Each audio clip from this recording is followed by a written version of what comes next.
આજે આપણે ધોરણ 10 ની અંદર ચેપ્ટર નંબર 6 ત્રિકોણ કે જેની અંદર તો કે આપણે સ્વાધ્યાય 6.5 વિશે અભ્યાસ કરવાના છે.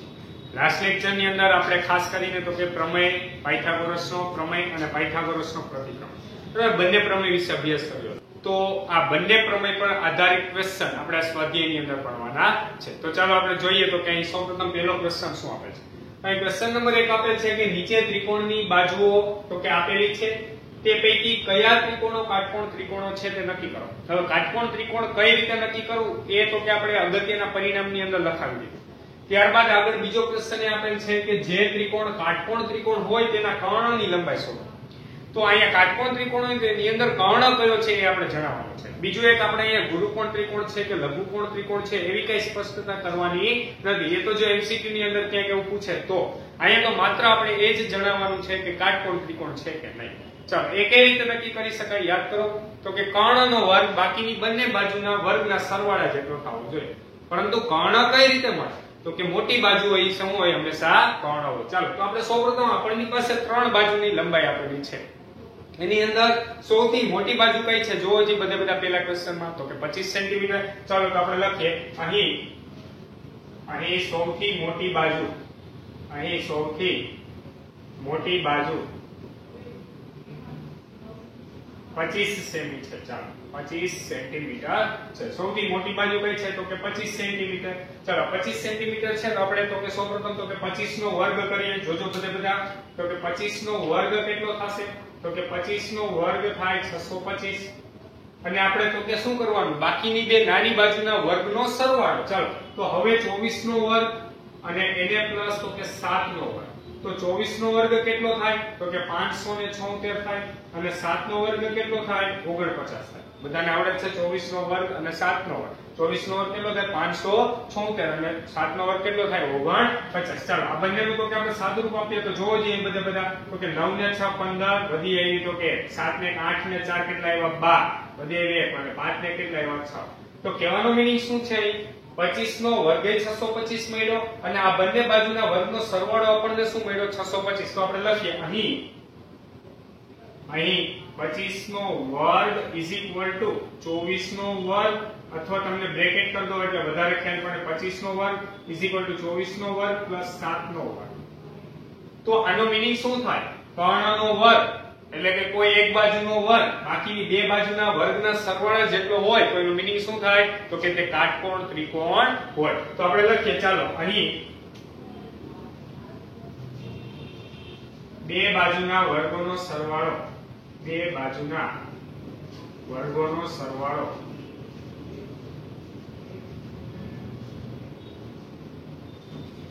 કોઈ એક બાજુના વર્ગ જેટલો છે, કોઈ એક બાજુના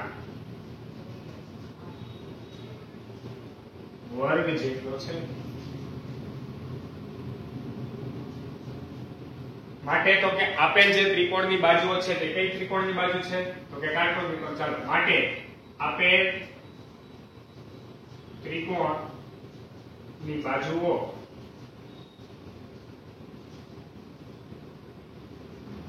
કાટકોણ ત્રિકોણની બાજુઓ છે. કાટકોણ ત્રિકોણની બાજુઓ છે એટલે કે તે કાટકોણ ત્રિકોણ છે. ચલો હવે આગળ બીજો એક પ્રશ્ન શું હતો તો કે કર્ણની લંબાઈ શોધો. હવે આની અંદર હું કહું કર્ણ કયો છે જોવો ની બધા તો કે પ્રમેય શું હતો કર્ણનો વર્ગ બાકીની બે બાજુના વર્ગના સરવાળા જેટલો અથવા જે મોટી બાજુ હોય તે જ હંમેશા શું હોય કર્ણ હોય. તો આપણે લખીએ માટે અહીં કર્ણની લંબાઈ બરાબર ચાલો કેટલા સેન્ટીમીટર છે તો કે 25 સેન્ટીમીટર. ચાલો સમજાઈ ગયું બધાને. કહેવાનો મીનિંગ શું છે 3 બાજુ આપેલી છે તે કાટકોણ ત્રિકોણની બાજુ છે કે નહીં આપણે નક્કી કરવાનું હતું. તો બે નાની બાજુના વર્ગનો સરવાળો મોટી બાજુના વર્ગ જેટલો થાય તો કાટકોણ ત્રિકોણની બાજુ, જો એવું ન થાય તો કાટકોણ ત્રિકોણની બાજુ નથી. સાવ એટલે સાવ સિમ્પલ જ છે.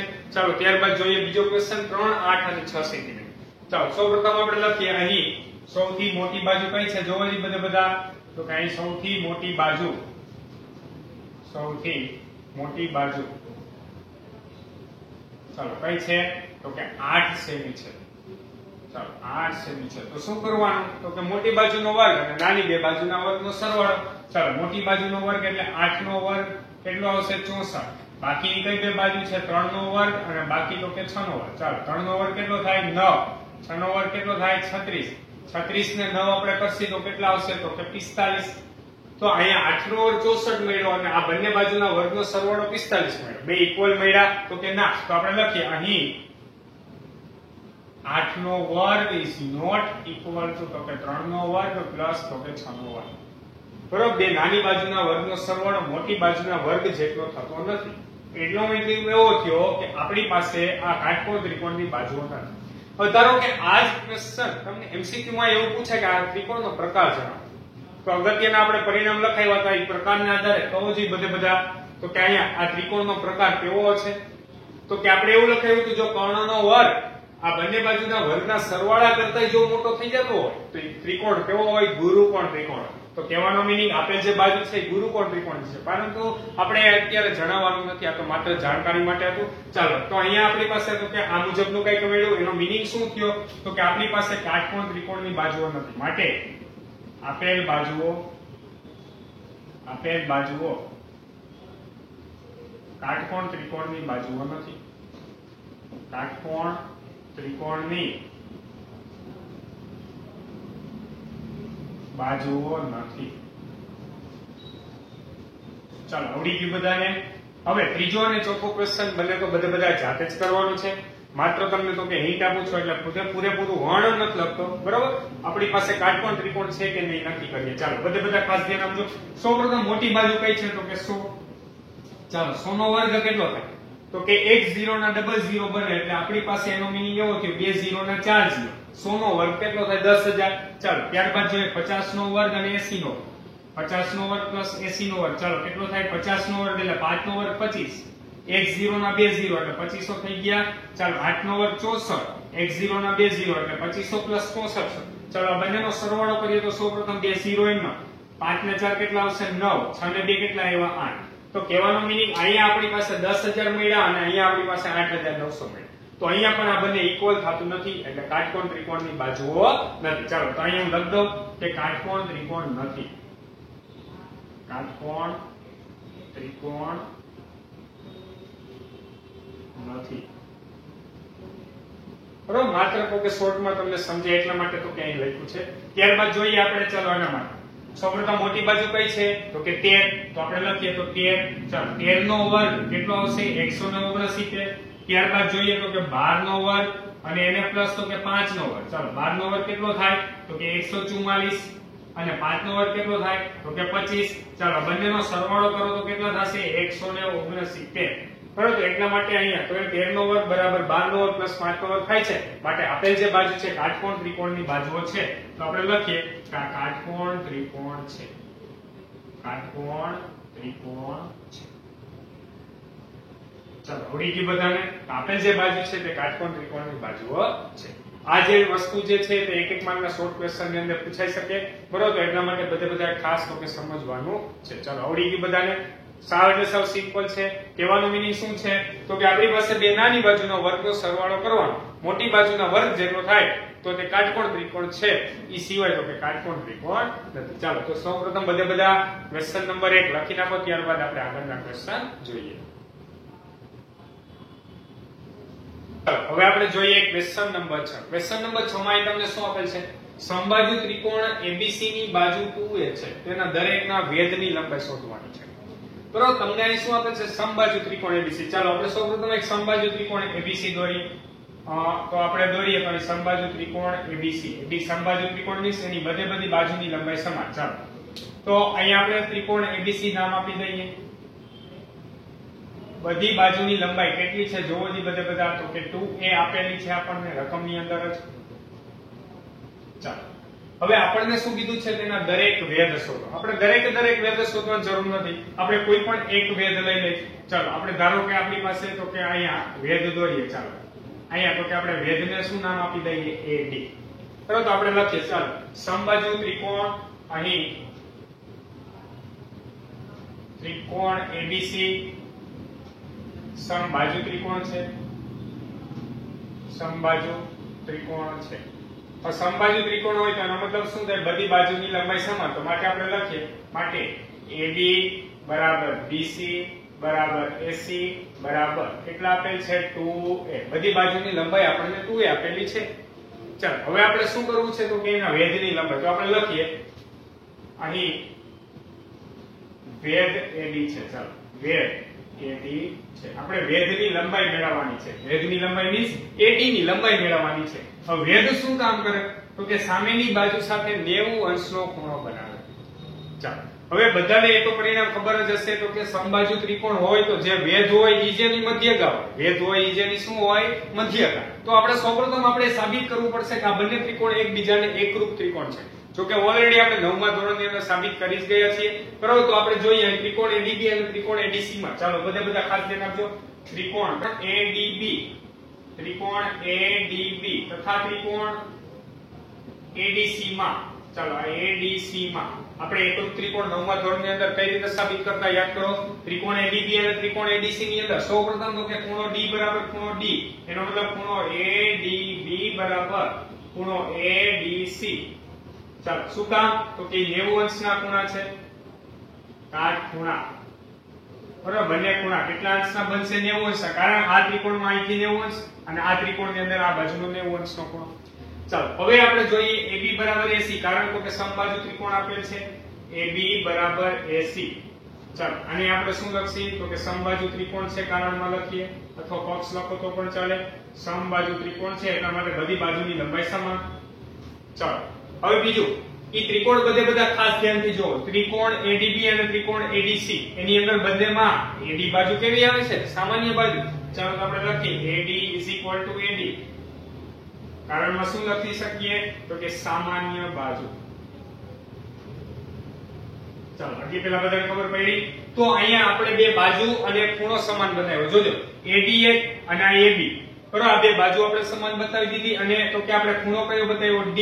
તો એનો મતલબ એવો થયો કાકબા કાટખૂણો બન્યો એટલે કાકબા શરત મુજબ કાટખૂણો આ જે છે કર્ણ અને આ એક બાજુ કાકબા શરત મુજબ એ બંને ત્રિકોણ કેવા છે એકબીજાને એકરૂપ. તો ચાલો આપણે લખીએ માટે ત્રિકોણ ADB ને એકરૂપ ત્રિકોણ ADC. ચાલો અહીંયા આપણે શું લખ નાખી કારણમાં તો કે કાકબા શરત અનુસાર તો કે બંને ત્રિકોણ એકબીજાને એકરૂપ ત્રિકોણ છે. બંને ત્રિકોણ એકબીજાને એકરૂપ ત્રિકોણ હોય તો એનો મતલબ શું થાય એની અનુરૂપ બાજુના માપ સમાન હોય તો એનો મીનિંગ એવો કે BD બરાબર શું થશે CD. હવે જો AB બરાબર AC સાબિત કર્યું. AD બંનેમાં સામાન્ય બાજુ તો BD બરાબર CD આપણે લખી શકીએ. ચાલો આપણે લખીએ માટે BD તો કે CD BD CD. યાદ કરો આપણે શું લખતા CPCD એકરૂપ ત્રિકોણના અનુરૂપ અંગો. એટલા માટે BD આપણે શું લખી શકીએ BD CD. ચાલો BD CD હોય એનો મતલબ એવો કે આખી બાજુની લંબાઈ 2a હોય તો અડધી બાજુની લંબાઈ કેટલી થાય a થાય. તો આપણે લખીએ માટે BD બરાબર CD બરાબર આપણે શું લખી શકીએ તો કે 1/2 BC. કારણ તો કે BC ને તમે 2 વડે ભાગો એટલે તમને આને લંબાઈ મળે અને એની લંબાઈ તો માટે BD CD તમે શું લખી શકો a લખી શકો. ચાલો એટલું પેલા બધાને ખબર પડી. હવે જો આ બાજુની લંબાઈ તમને મળી ગઈ છે a. અહીંયા તો કે આ બાજુની લંબાઈ 2a અને તમને તો કે પાયથાગોરસનો પ્રમેય લગાડો ત્રિકોણ ADB અથવા ત્રિકોણ ADC કોઈ પણ ત્રિકોણમાં તો એટલે તમને AD ની લંબાઈ મળી જશે. ચાલો તો આપણે લખીએ હવે ત્રિકોણ ADB માં ચાલો પાયથાગોરસ પ્રમેય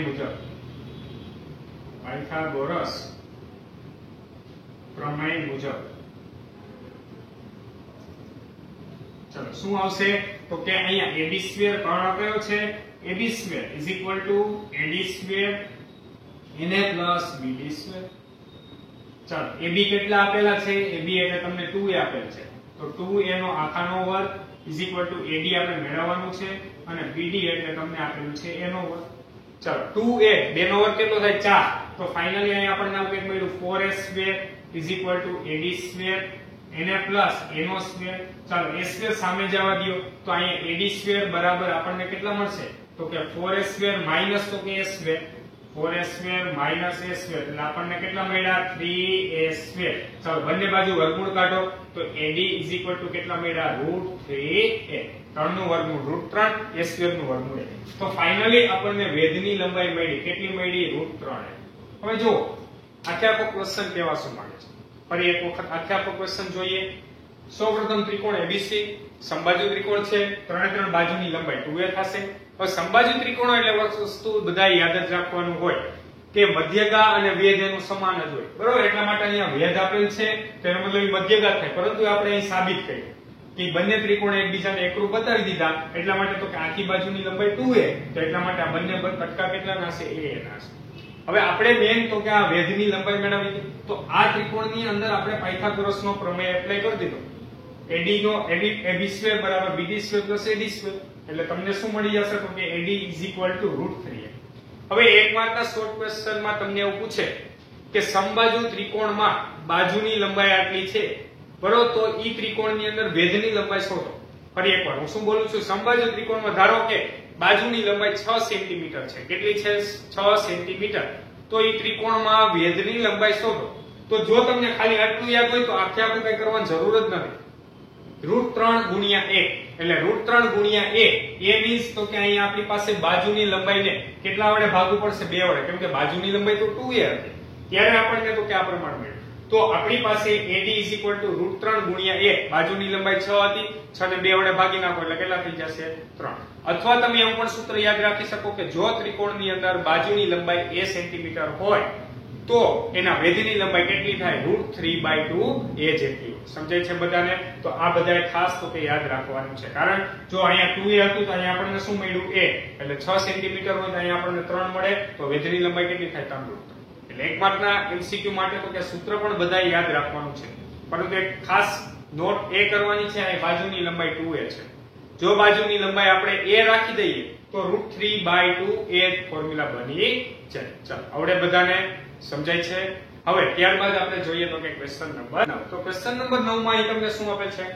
10 મીટર લાંબી એક નિસરણી છે જમીનથી 8 મીટર ઊંચે આવેલી એક બારીને અટકે છે નિસરણીના નીચેના છેડાનું દીવાલના તળિયેથી અંતર શોધો સૌપ્રથમ એક આપણે આકૃતિ દોરીએ એટલે ક્વેશ્ચન આખે આખો કેવા શું માંગે છે તમને ખબર પડે બરાબર તો કે આપણે નિસરણી છે નિસરણી હંમેશા તો કે ક્રોસમાં જોઈએ ચાલો તો આપણે એક નિસરણી દોરીએ ધારો કે આપણી પાસે ચાલો આ એક નિસરણી છે અહીંયા તો કે આપણી પાસે જમીન પરનું એટલે કે તળિયું છે અને અહીંયા તો કે આપણી પાસે સીધી દીવાલ છે ચાલો હવે આપણો ક્વેશ્ચન અહીં શું છે તો કે એક 10 મીટર લાંબી એક નિસરણી ચાલો આ 10 મીટર લાંબી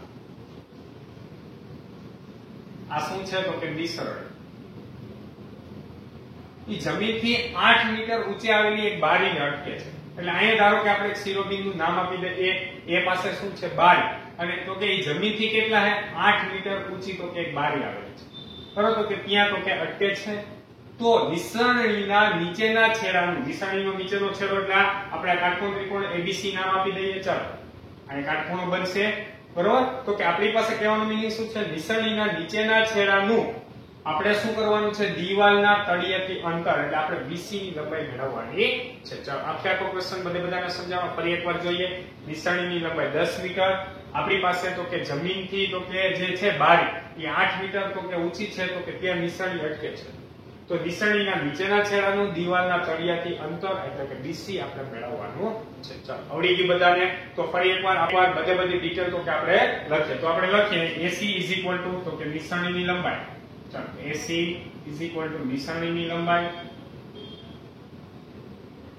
નિસરણીની લંબાઈ ચાલો કેટલી આપેલી છે તો કે 10 મીટર ત્યારબાદ એ શું છે તો કે અહીંયા બારી ત્યારબાદ AB શું છે તો કે જમીનથી બારીની લંબાઈ અથવા બારીની ઊંચાઈ બરોબર કેટલી આપેલી છે તો કે 8 મીટર આપેલી છે અને BC શું છે અહીંયા તો કે BC આપણી પાસે જમીન નિસરણીના તળિયાનું નિસરણીના નીચેના છેડાનું દીવાલના તળિયેથી અંતર ચાલો આ વસ્તુ આપણે મેળવવાની છે સૌપ્રથમ બધો ડેટા આપણે લઈએ હવે પાયથાગોરસના પ્રમેય મુજબ આપણે સ્ટાર્ટ કરીએ અને કાટકોણ ત્રિકોણ બનશે કેમ ખબર પડે તો કે નિસરણી છે એક જમીનથી તો કે દીવાલ છે હંમેશા તો કે અહીંયા જમીનનું તળિયું દીવાલ સાથે કેટલા અંશનો ખૂણો બનાવે 90 અંશ જો કડીઓ બરોબર હોય તો બરોબર બાકી 90 અંશનો ખૂણો ઓછો હોય તો એટલા માટે અહીંયા તો કે આપણી પાસે 90 અંશનો ખૂણો બને એવું આપણે સ્વીકારી લેવાનું છે કે કડિયા બરોબર જ હશે. ચાલો નિશાનીના નીચેના છેડાનું દિવાલના તળિયેથી અંતર આપણે મેળવવાનું છે. તો પાયથાગોરસના પ્રમેય મુજબ તો આપણે લખીએ ત્રિકોણ ABC માં ખૂણો B બરાબર 90 અંશ માટે પાયથાગોરસ પ્રમેય મુજબ, ચાલો પાયથાગોરસ પ્રમેય મુજબ શું આપણે લખી શકીએ પાયથાગોરસ પ્રમેય મુજબ? તો કે અહીંયા AC square AB square plus તો કે BC સ્ક્વેર. આ કે ના જોવો જે બધા કાટખૂણાની સામેની બાજુ શું હોય? કર્ણ. તો કાટખૂણાની સામેની બાજુ કર્ણનો વર્ગ, બાકીની બંને બાજુના વર્ગના સરવાળા જેટલો હોય. જે કિંમત આવી છે તે મૂકી દો. ચાલો AC કેટલા આપેલ છે જોવો જે બધા 10, તો 10 નો વર્ગ લખો. ચાલો AB કેટલા આપેલ છે 8, એટલે 8 નો વર્ગ લખો. ચાલો પ્લસ BC નથી આપેલ તો એમનામ જ રાખી દો. 10 નો વર્ગ કેટલો આવશે તો કે 100. ચાલો 8 નો વર્ગ કેટલો આવશે તો કે 64 પ્લસ કેટલા આવશે તો કે BC સ્ક્વેર. હવે BC સ્ક્વેર ના કરતા બનાવવું છે 64 જે છે તો કે સામે જવા દો. તો માટે BC સ્ક્વેર તો કે 100 માઈનસ 64.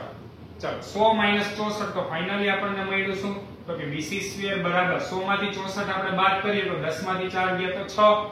ચાલો 9 માંથી તો કે 6 ગયા એટલે કેટલા આવશે 3. તો BC સ્ક્વેર બરાબર કેટલા મળ્યા 36. બંને બાજુ વર્ગમૂળ કાઢીએ તો BC 36 નું વર્ગમૂળ કેટલું થાય અથવા કોનો વર્ગ 36 થાય તો કે 6. તો ફાઇનલી આપણને BC કેટલા મળ્યા 6. અહીંયા તો કે આપણે માઈનસમાં કિંમત લેસી નહીં, બરોબર. જ્યારે આપણે અવયવીકરણ ચેપ્ટર ભણ્યા એટલે કે દ્વિઘાત સમીકરણ એની અંદર તો કે આપણે પ્લસ ઓર માઈનસ ની એવી રીતે વેલ્યુ લેતા હતા, પરંતુ અહીંયા આપણે એવી લેશું નહીં. કારણ શું તો કે ત્યાં અવયવીકરણમાં પ્લસ અને માઈનસ બંને કિંમત વિશે વિચારવાનું હોય. જ્યારે વ્યવહારિક ક્વેશ્ચન છે અહીંયા BC શું છે તો કે અંતર છે. અંતર ક્યારે તો કે માઈનસમાં હોય નહીં, એટલા માટે આપણે અહીંયા પ્લસ જ રાખી. બરોબર. તો BC બરાબર કેટલા મળ્યા 6 મીટર. તો એનો મતલબ એવો થયો નિશાનીના નીચેના છેડાનું દિવાલના તળિયેથી અંતર કેટલું મળ્યું તો કે 6 મીટર. ચાલો તો આપણે લખીએ માટે નિશાનીના નીચેના છેડાનું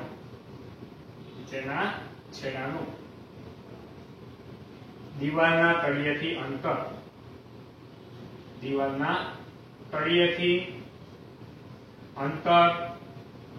બરાબર કેટલા મીટર 6 મીટર. ચાલો આવડી ગઈ બધાને. તો સૌપ્રથમ બધા ક્વેશ્ચન નંબર 6 અને ક્વેશ્ચન નંબર 9 લખી નાખો. તો આજના લેક્ચર ની અંદર કરાવેલ સ્વાધ્યાય 6.5 ના ક્વેશ્ચન વ્યવસ્થિત સારી રીતે સમજીને કરવાના છે. નેક્સ્ટ લેક્ચરમાં તો કે આપણે આગળના ક્વેશ્ચન સોલ્વ કરીશું. Thank you so much.